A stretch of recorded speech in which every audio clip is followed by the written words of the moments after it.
At precisely 10 o'clock in the morning on April 13, Eastern Time, the world was treated to a masterclass in maritime theater. The United States Central Command decided it was the perfect moment to flip the switch. This strategic blockade is supposedly aimed at the heart of Iranian commerce. This is not your average, run-of-the-mill total blockade that would actually stop everything and cause a headache for everyone.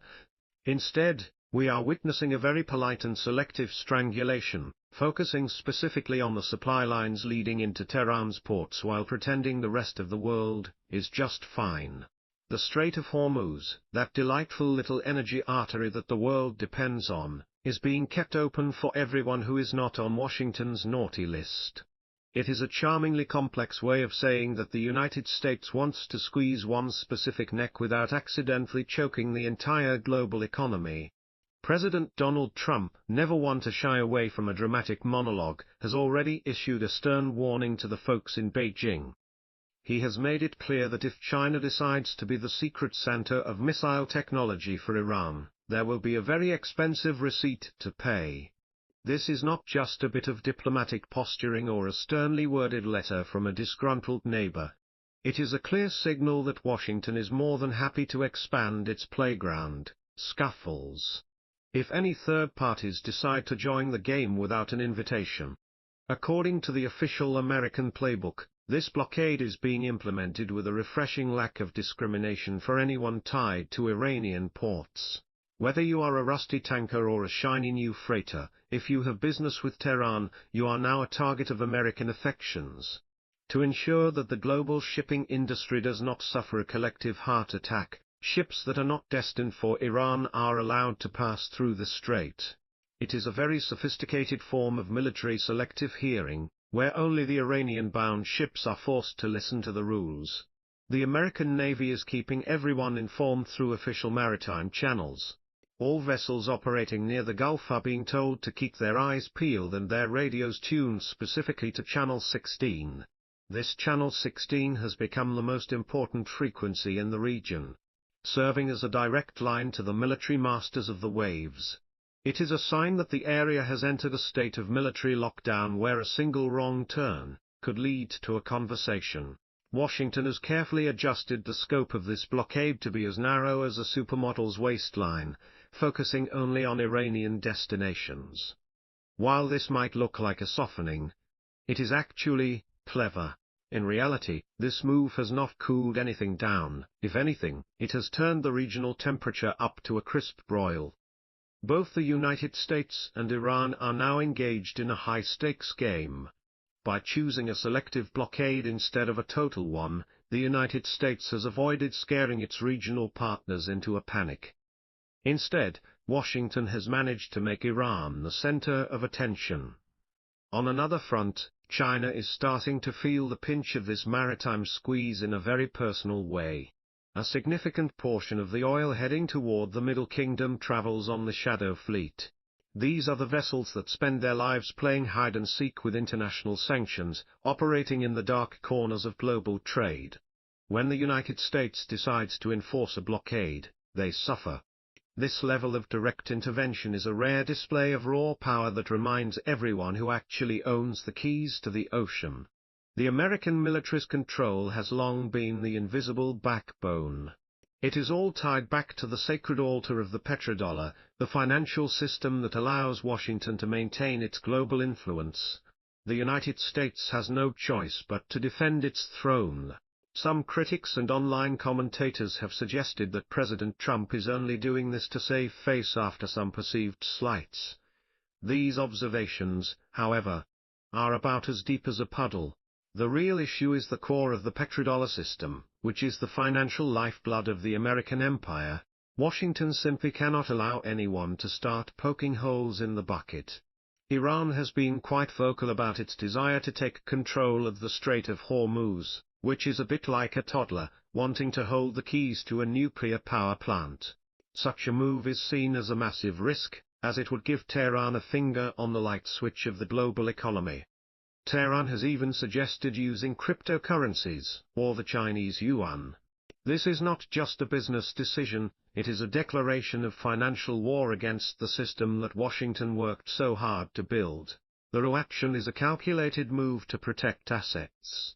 Naturally, Iran has responded with its usual flair for the dramatic, with military spokesmen calling the American actions a violation of international law. They have even used the word piracy. While they are busy complaining, Tehran is also busy trying to build a permanent mechanism to control the strait for themselves. They are attempting to turn their strategic ambitions into a recognized reality. Iran has issued a very stern warning that if their ports are threatened, the entire Persian Gulf and the Gulf of Oman could become very unpleasant places to be. It is not just the official government making noise. Various armed groups linked to Tehran are also signaling their readiness to join the party. They will act, if the tension continues to climb. One of the more interesting scenarios involves Iran trying to expand its influence toward the narrow gap between Yemen and Djibouti. If they manage that, the pressure won't just be at Hormuz. However, most experts seem to think that the chances of Tehran actually pulling off a major breakthrough in that area are about as likely as a snowstorm in the Sahara. While the situation on the water gets more complicated by the hour, we had a very enlightening moment from the American media landscape. President Donald Trump sat down for an interview. The host asked a very direct question about the posts on the president's social media platform regarding the blockade. What is the actual goal of stopping every ship and then letting them back? President Trump confirmed that there will indeed be a point where ships can move freely again. But he was very clear that there will be no special treatment for friends or allies. This is an all-or-nothing policy, a sort of diplomatic ultimatum that is not intended to drag on for a long time. The United States is moving its ships into position. Washington is not interested in being flexible or playing favorites with its allies during this initial phase. They are aiming for absolute control first, with the intention of reopening on their terms. The primary goal of this entire operation is to completely cut off Iran's ability to export its oil and to dominate the Strait of Hormuz. This approach is a more aggressive version. The biggest question, however, is not whether the United States has the ships to do this, but whether anyone else actually wants to help. Many allies are not jumping for joy. Even the Gulf states, who are no fans of Iran, are not particularly excited about having a dominant superpower breathing down their necks. There is a lot of skepticism about a broad coalition. In the second half of the interview, President Trump argued that the Gulf nations really don't have much of a choice. He pointed out that Tehran did itself no favors by launching missiles. He noted that these Gulf countries are not only incredibly wealthy but also possess some very fancy missile defense systems. Their ability to stop incoming threats has been significantly improved. The president even shared a story about a time when Iran allegedly launched 101 missiles at high speed. Every single one of them was swatted out of the sky. This was his way of asserting that the United States possesses a level of military superiority that is unmatched. He dismissed any reports of Iranian military success as fake news. According to the American assessment, many of Iran's energy facilities and power plants have been hit directly. However, the president was careful to mention the goal is not total destruction. A full-scale campaign could set Iran back by at least 10 years. But Washington is choosing a more controlled approach. The strikes are designed to hurt the government while avoiding disaster. When asked what would happen if Iran refuses to give up its nuclear ambitions, the president's answer was as subtle as a sledgehammer. Washington is ready to escalate, if goals are not met. Under the current policy of aggressive oil extraction, the United States has seen its energy production skyrocket. There are even claims that the United States is now outperforming Saudi Arabia and Russia. This massive domestic production is giving Washington the leverage it needs to play hardball. President Trump pointed out that this energy boom has been a goldmine for American companies. As for China, the president suggested that Beijing has plenty of other options if they really need to buy oil.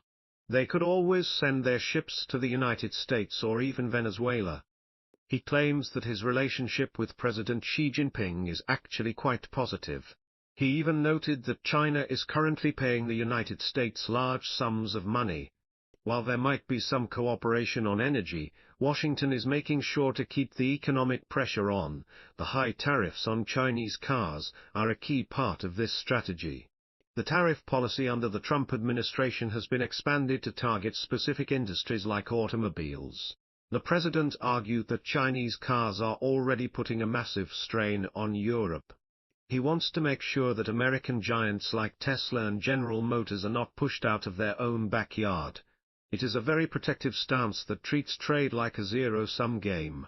In a rare moment of praise for his predecessors, the president admitted that keeping some of the restrictions on China was actually a good move.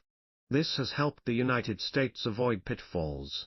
This suggests that Washington views the strategic competition with Beijing as a long-term struggle. It is a marathon, not a sprint, and the United States is determined to keep its lead. When the conversation turned to the rumors of China supplying missiles to Iran, the president did not mince his words. He warned that Beijing will be facing very serious consequences. However, he also expressed some doubt that China would be foolish enough to do such a thing. While it might have happened, the risks of a direct confrontation are now much higher. If such a deal were ever confirmed, the response would likely involve massive economic sanctions and higher tariffs. It is a high-stakes game of chicken where no one wants to blink. On the topic of alliances, the president was brutally honest about the fact that not all of his partners are on board. Some countries are only participating because they feel they have to. He expressed a particular amount of frustration with the United Kingdom and Germany. According to him, the British promise to help after the conflict is over is about as useful as a chocolate teapot. Germany, on the other hand, is keeping its distance by arguing that this isn't their fight. It is a classic case of allies wanting benefits without doing the heavy lifting. The president also took the opportunity to criticize the previous administration's handling of Ukraine. He claimed that if he had been in charge, the Russian military operation would never have happened. He called the previous leadership weak and insisted that Washington is now the only force pushing for an end. He wants to be seen as the ultimate deal-maker who can bring stability. The fact that the United States has already poured $350 billion into the conflict raises questions. It is a staggering amount of money reflecting a massive commitment. In the current environment, the issue isn't just about the money, but about how the United States defines its role. When Washington blocks Iranian ports, it is largely acting alone. This reflects a reality where Western allies are simply not willing to get their hands dirty. Even if the United States drags them along, their role is likely to be secondary. Despite the lackluster response from his partners, President Trump seems determined to push forward. This approach can be seen as part of a much larger political script. The real heart of this strategy seems to be a complete redesign of the global alliance system. The president has made it clear that he is happy to walk away from traditional structures. Whether he actually pulls the plug remains to be seen, but he is building the argument. He points out that when the United States needs help, its friends are nowhere to be found. This could provide the perfect excuse for Washington to rewrite the rules of its international relationships. The reactions of Western nations are becoming less and less important. If the Allies decide to join in, it's a nice bonus, but if they stay home, it proves his point. It gives him the justification to reconsider the level of commitment. Recent developments have only reinforced this idea, especially with the president's social media posts mentioning a big hit. It suggests that Washington is preparing for a calculated escalation.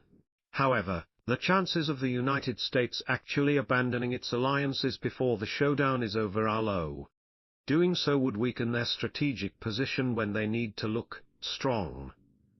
The whole process seems to be unfolding according to a pre-designed script. The Western nations don't realize that the world has changed and they are still reacting to an old game.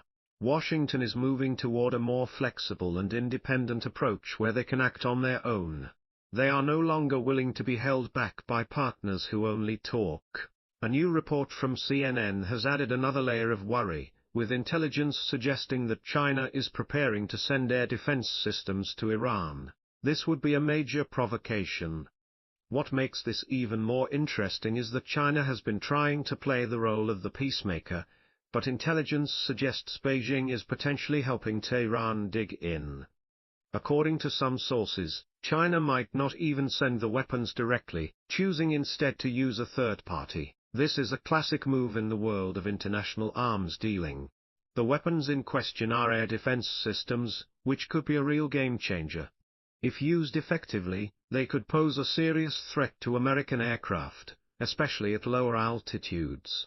This would force Washington to change its tactics and could make any future military operations much more dangerous.